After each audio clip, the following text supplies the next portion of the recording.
It might be that a candidate working with a scribe needs to repeat the dictation while the scribe catches up, and that of course will slow the whole process down.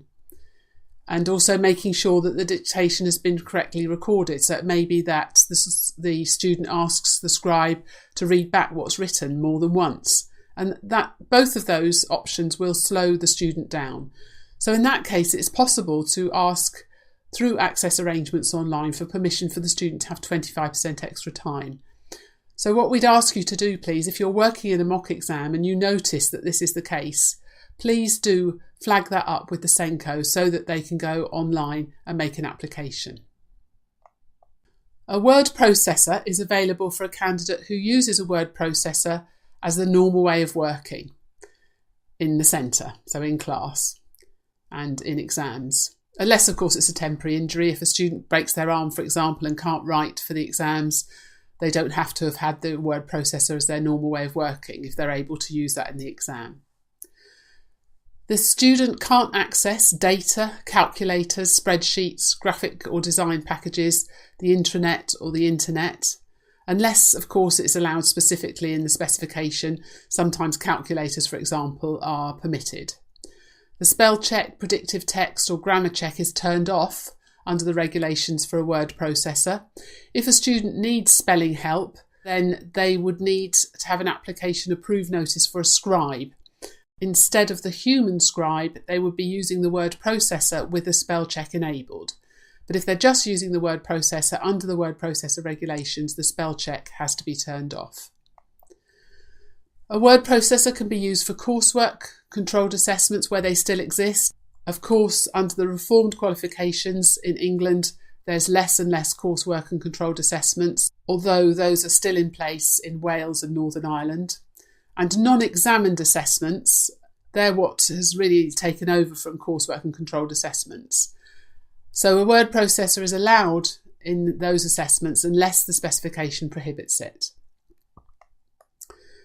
A word processor mustn't disturb others. We do sometimes hear of students in the main hall complaining about the tap-tap at the back of the room. Others mustn't see the screen. For that reason, we usually put our students having word processors at the very back of the room. They need to be invigilated. If they're in a room on their own, they would need to have an invigilator in there with them. Ideally, they'd be connected to a printer, or alternatively, they would use something like a memory stick to save the work and take it to the printer.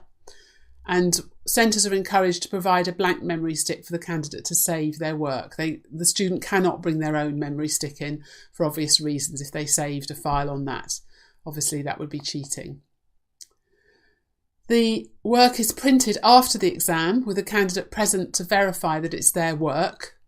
If the candidate has extra time, you're not supposed to print out during that extra time. That extra time is used for working, and it's actually after the exam is finished that the work is printed out. Sometimes students want to be able to proofread on paper, and actually I understand that. I find it very difficult to proofread on the screen.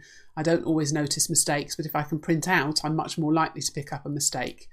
So in that case, ideally, the student would be attached to a printer and then printing work out as they go and proofreading it and changing it as they go. Scripts are attached to the answer booklet. We've already talked about attaching scripts and cover sheets to the answer booklet. Location of answers has to be very clearly labelled and the student's name and exam number, etc. on every page. And you need to complete Form 4, the word processor cover sheet, for a student using a word processor. Here's the word processor cover sheet and the information about how to complete that.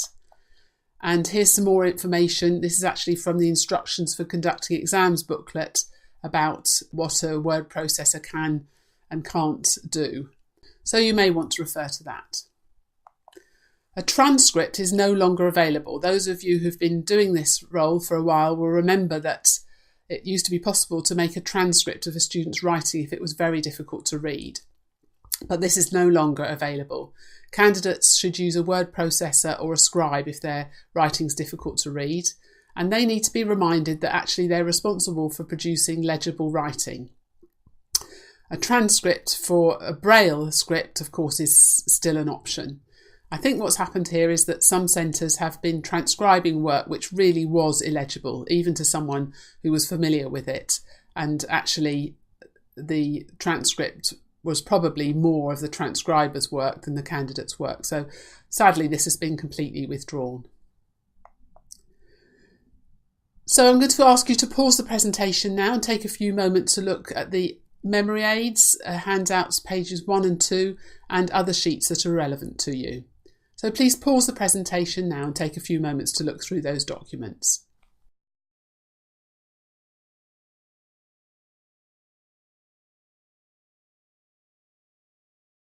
Candidates who have English, Irish or Welsh as an additional language can have reference to a bilingual dictionary.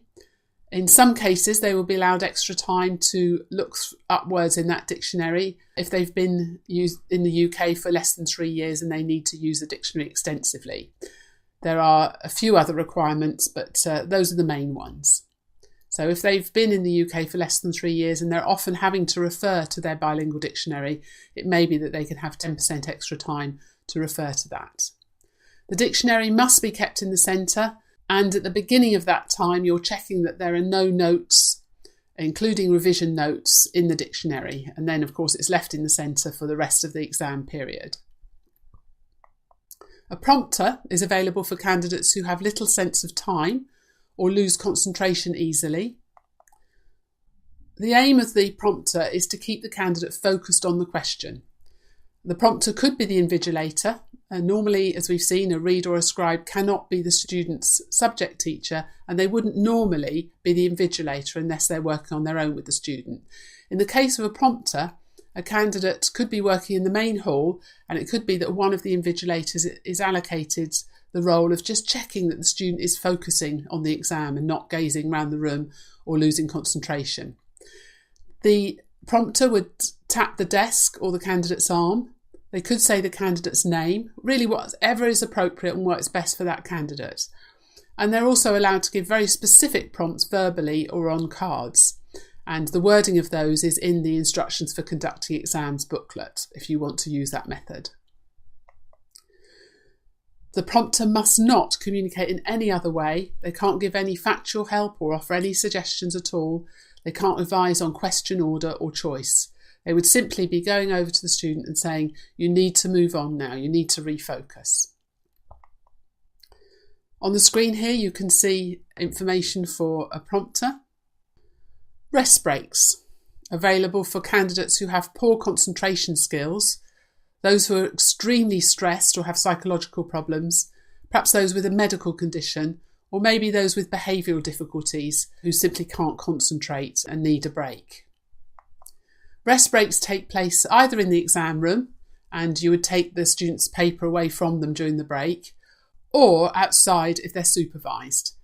We tend to feel that if a student needs a break, let's give them a proper break, and if they're able to do so, go for a quick walk around the block with a supervisor, and that may well be one of you. And obviously you're not talking about the content of the exam. You perhaps would give them a quick drink and then come back in, and they should be able to refocus after that break. If they had, say, 2 breaks of 7 minutes and 5 minutes, you would add 12 minutes to the end of the exam, so they'd have the same amount of time as any other student. I'd like you to think about before the exam, what would you discuss with the candidate? Obviously the different role in exams, and you might use the points from the new role slides that we looked at earlier on. You might look through the rules and the memory aids for your arrangement with the candidate if you've got time to do that. You discuss whether you're doing the punctuation or whether the candidate's dictating the punctuation to you if you're a scribe. Explain what you can and can't read as a reader. So for example, in the English reading sections of the papers, you cannot read the questions or the text. You'd want to explain that you're not able to help with any question timing, order or choice of questions. So I'd like you to pause the presentation again and consider or discuss with your colleagues, if you're doing this as a group, what you might want to discuss with your candidate either in advance of the exam or just before the exam starts. So please pause the presentation now to do that.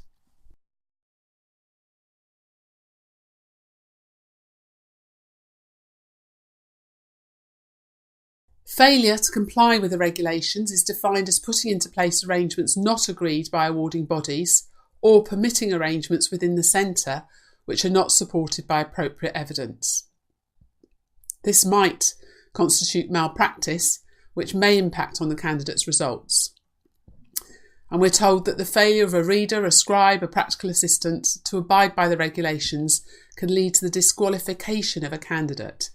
So it's so important that you understand your role and that you stick to the regulations. This happens each year. I do occasionally hear of people who are working as, for example, scribes, and they're writing down more than the candidate dictates to them.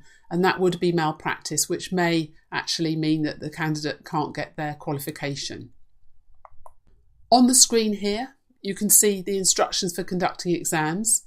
Some of the advice that I've covered actually comes from this booklet, and this relates particularly to invigilation. If you've done our invigilation training, you will be familiar with this document that gives lots of information about invigilation. It covers very briefly access arrangements, but the main focus of this is how to invigilate and organise exams.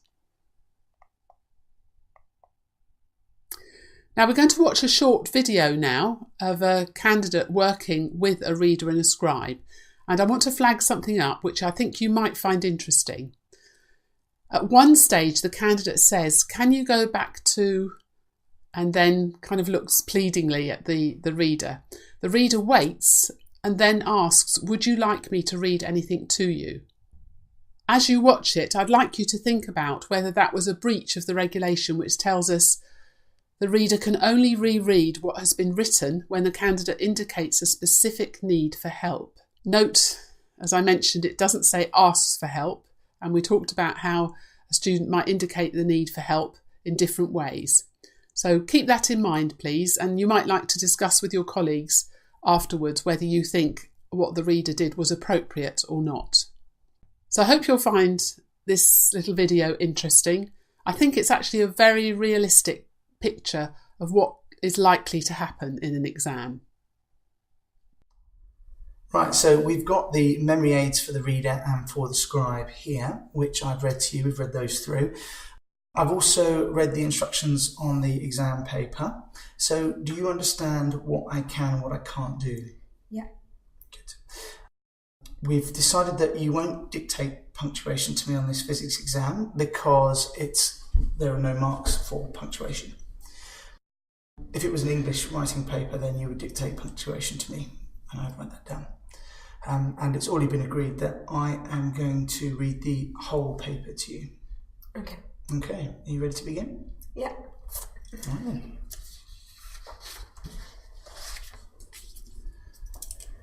The diagram shows part of the human eye. Complete the missing labels. Lens, pupil, suspensory ligament, ciliary muscles.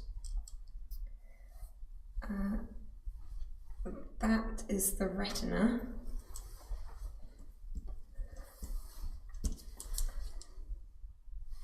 And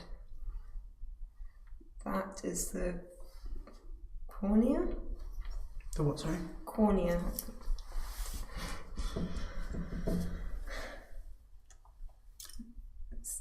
Is that it? Is that the end of the question? I can't tell you that, I'm afraid. You need to tell me when you want to move on, and then we'll move on. Move on. Okay. Each part of the human eye has a function. Complete the table below. Part of the human eye, function of the part. Changes size to make sure the correct amount of light enters the eye. Pupil.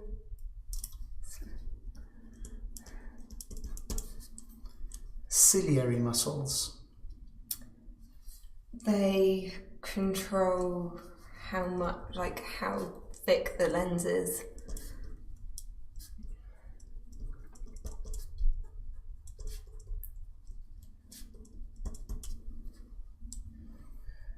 Lens. It focuses the light.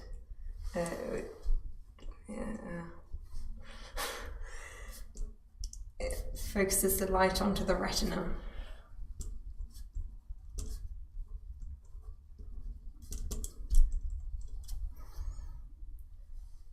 And that's it. The human eye can focus on near objects. The closest distance the eye can bring into sharp focus is called the near point. A student measured the near point of 4 people of different ages. The table shows her data. Age of human in years, near point in millimeters. 10, 200, 25, 250, 40, 400, 55, 700. What can you conclude from the data in the table above? As the human ages, the near point gets further away.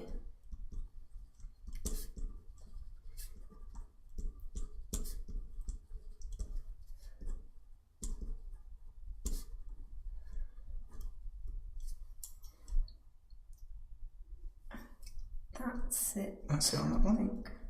Okay. Suggest how the data obtained by the student could be improved. Please can you read the first part of the question again? The human eye can focus on near objects. The closest distance the eye can bring into sharp focus is called the near point. A student measured the near point of 4 people of different ages. The table shows her data. Okay.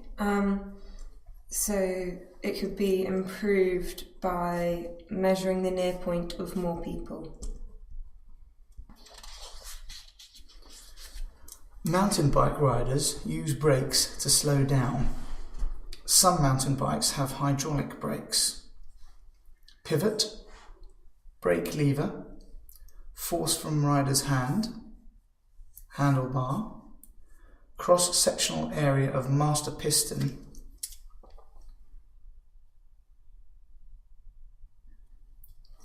liquid, cross-sectional area of slave piston,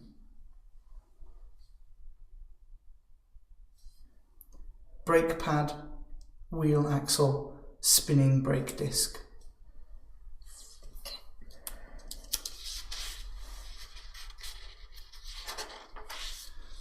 What property of a liquid enables a hydraulic brake system to work? It cannot change volume. When the rider's hand pulls on the brake lever, the master piston applies a pressure of pascals to the liquid. Using information from the diagram, calculate the force F exerted on the liquid by the master piston. Use the correct equation from the physics equation sheet. Do you need me to read the physics equation sheet to you, or do you think you can do that on your own? I think I can do that. Okay. Please, can you read this one? W, work done. F, force applied. D, distance moved in the direction of the force. Please can we look at the diagram again? Mm-hmm.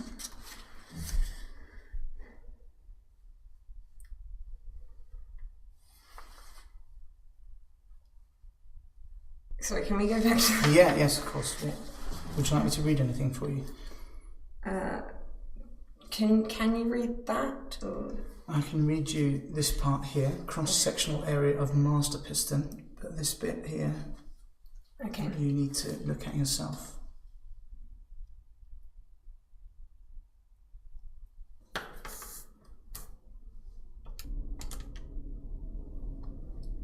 Please, can you write down what is on the calculator? Yeah.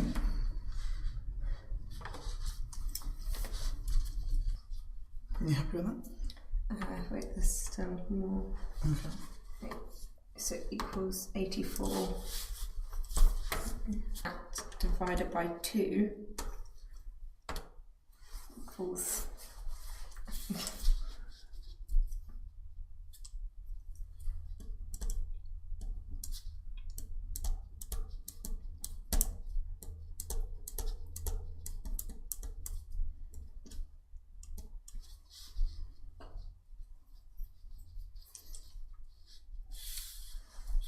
Do you want me to write? Sorry. So that No, number, not that one. the Okay. answer.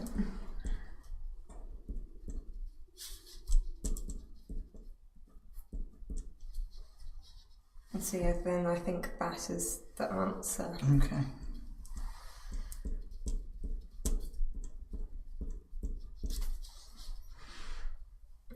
That's the end of that, I think.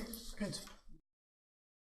Please, can you show me where the slave piston? I can read you the. Yeah, please I can you read you read the. Okay, here we go. So, brake lever. And next bit of that question. Give a reason for your answer. Because there is a larger surface area on the slave piston than where. Sorry, larger surface area on the slave piston than force F. Sorry, please can you read the whole answer back? The whole question, or just what I've written? Both, please. Okay. The pressure in the liquid applies a force to move each slave piston. How does the size of this force compare to the force F applied by the master piston? And you've written, the force on the slave piston is larger than force F.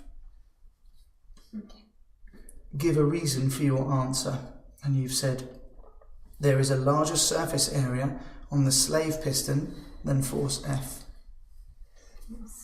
Is that right? Or? I can't tell you if it's right, I'm afraid.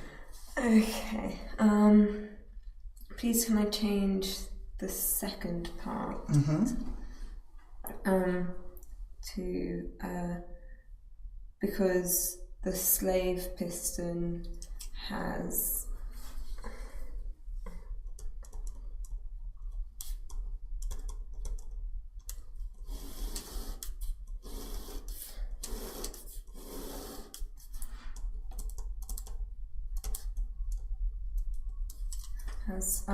a larger surface area, so the force is increased. Sorry, please can you read that way? Because the slave piston has a larger surface area, so the force is increased. Yeah, I think I'll leave it as that. Okay. On the screen you can see an exam paper. This is English from AQA, Maths from AQA and Science from AQA. And these are the legacy papers, they're not the reformed papers. The idea is that I want to give you the opportunity, if you're accessing the course with colleagues, I think you might find it helpful to have a role play session acting as a reader or a scribe. You'll find that those sample English, Maths and Science papers are at the end of the course materials. And if you have time, I'd suggest that you spend maybe 20 minutes getting into pairs and having a go at working one of you as a candidate and one of you as the reader or scribe. Before you do the role play, I want to explain to you how the multiple choice assessment works. So the assessment can be accessed next to where you found the link to this video and the course materials, and it's named TRSI, that's Training for Readers, Scribes and Invigilators Assessment. And we recommend that you do that together now as a group in order to make sure that you've taken in everything that we've covered during this course. Additional assessments for each individual who's accessed the course with a downloadable certificate for each individual if you pass can be arranged if you email my colleague at this email address. So good luck with that. I'm just going to show you a few slides to give you an idea how the assessment works. So this is one question. To focus the candidate on the assessment, the prompter should tap the student's arm, say the candidate's name, show a prompt card, any of the above. Hopefully you know the answer to that. A reader, scribe can check the candidate's exam scripts to see if they've understood, true or false. The prompter may advise on question order and choice. And then you can see an overview of the questions as well. So that's just to give you an idea of what the assessment looks like. You may now want to do the role play, or alternatively, I'm now going to cover sign language interpreter, oral language modifier and practical assistant. If you don't use those arrangements within your centre, then this is the end of the presentation. And as I said, good luck with the multiple choice assessment. Thank you for listening. So a sign language interpreter can sign questions in British or Irish Sign Language, which are official UK languages, of course. They can translate without changing or adding to any of the meaning. So basically they're interpreting the paper to the student. Because the interpretation or the translation, however you want to refer to it, can't be checked, real care must be taken not to advantage or disadvantage the candidate. Candidates are only allowed to sign responses if they can answer single words or fingerspell. And let me explain the thinking behind that. If a candidate signs their responses, the interpreter has to interpret that before it can be written on the paper.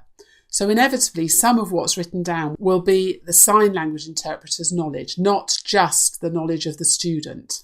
So that's why it's only if you can take interpretation out of the loop that the candidate can sign their responses. Technical language must be fingerspelt for obvious reasons. This is the sign for triangle, and obviously that's giving away what the word triangle means, and that's part of what's being assessed. It's a technical term. The sign language interpreter can't sign in modern foreign languages, English, or the text for English literature, and that's because they're assessing either French or English. The student has got to be able to read and understand English or whatever the modern foreign language is. The sign language interpreter can't sign source material or extracts from text. So, for example, in history, if there's a passage that's source material, the examiner hasn't written it, then that cannot be signed. You're allowed permission to open an hour early in order to prepare, and you need to complete Form 6, which is the sign language interpreter's form. On the screen here, you can see the memory aid for the sign language interpreter and the rules for an SLI. And here's the cover sheet. You've got all these in your course materials. An oral language modifier is for candidates who have difficulty with comprehension. The OLM should only rephrase carrier language, not technical language, and of course they need to understand the subject's technical terms. If they didn't, they wouldn't be able to know what was carrier language, what was technical language, and they wouldn't be able to rephrase properly. The OLM must, and this is a must this year, it was should previously, must have successfully completed accredited training in language modification. The JCQ inspector will ask to see your certificate. It would be very easy to advantage a candidate by telling them too much, more information than other candidates have just from reading the paper, or disadvantaging them if the language isn't carried out according to the rules. So you could disadvantage a student by changing the question, perhaps changing evaluate to explain, and that would completely change the question and the candidate would answer something that wasn't being asked. The OLM must be known to the candidate. They must speak clearly with their lips visible.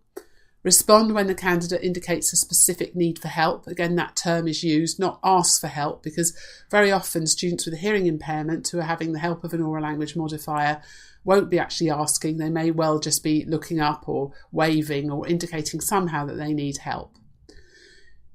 You need to complete Form 6A, and permission is given to open the paper early so that you can look through for technical terms and identify problematic language. You're not using that time to modify the whole paper, but if you know the student, you'll probably be pretty good at guessing the kind of things that they will struggle with and that you may well need to reword for them. The invigilator should supervise one candidate working with one OLM, so you can't be an OLM and an invigilator. If you're being an oral language modifier, you actually have to be in the room with a separate invigilator. And you wouldn't be in the main hall for this, of course, or even in a room working with students having readers and scribes, etc. The invigilator needs to listen very carefully, observe the conduct of the OLM throughout the exam, ensure that the oral language modifier cover sheet actually honestly reflects the OLM's actions during the exam, and they would need to countersign the cover sheet. It's really important that invigilators understand how much more responsibility they have when they're working with an oral language modifier. On the screen you can see the memory aid for the OLM, and here are the rules, and here's the cover sheet. All of those sheets are in your course materials. A practical assistant is available for candidates who can't perform some practical task independently, and of course it's their normal way of working. So these are the students who perhaps have difficulty with manual dexterity. They might not be able to hold the equipment in a science non-examined assessment. It could be that someone else needs to hold the ruler in a maths exam. This can't be allowed for music, art, design, technology, where the practical skill is being assessed. So the example I gave of science, for example, where someone would have to hold the equipment for the student, maybe hold the tripod still, that doesn't carry any marks, so that wouldn't make any difference. But if the practical assistant was actually carrying out a practical task in design technology, there are obviously issues there with marking. Should the student get marks for that or not? And there has to be liaison in advance with the awarding body to decide what can and can't be allowed. In a science non-examined practical assessment, for example, there would be no marks for implementation if the skill has been performed by a practical assistant, but the student might be able to get marks for planning and for evaluation. So the awarding bodies will look very carefully at what the PA did and didn't do. A PA is very similar to a reader or a scribe. I'm just going to pick out those that are different. So the PA needs to ensure the safety of the candidate and anyone else involved. The PA can also act as the invigilator, just like for the reader or the scribe.